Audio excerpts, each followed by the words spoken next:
Bonjour à tous. Le président américain Joe Biden, vous venez de l'entendre, a donc d'une phrase écarté les critiques de ceux qui le trouvent trop vieux pour enchaîner avec un nouveau mandat à la tête des États-Unis. Son discours sur l'état de l'Union qu'il a prononcé hier soir devant le Congrès ressemblait fort d'ailleurs à un meeting de campagne.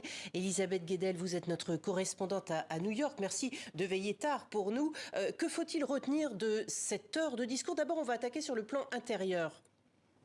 Effectivement, c'était un discours à la fois de président en exercice et de candidat à sa propre succession. Joe Biden a profité de ce rendez-vous avec les Américains pour défendre son bilan économique, toujours la priorité numéro un aux États-Unis. Le monde entier nous envie notre économie, a-t-il dit, alors que les Américains disent ne pas en ressentir les effets positifs.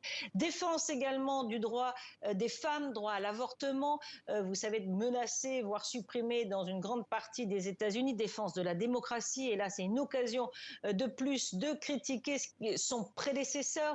Il l'a désigné à 13 reprises, Donald Trump, sans le nommer, son prédécesseur.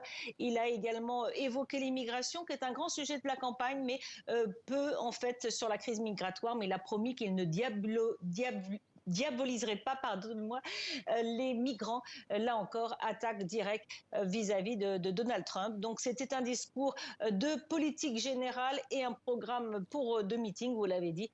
En tout cas, un discours prononcé avec beaucoup d'ardeur et de fougue, a souligné la presse américaine. Et que retenir sur la politique étrangère cette fois?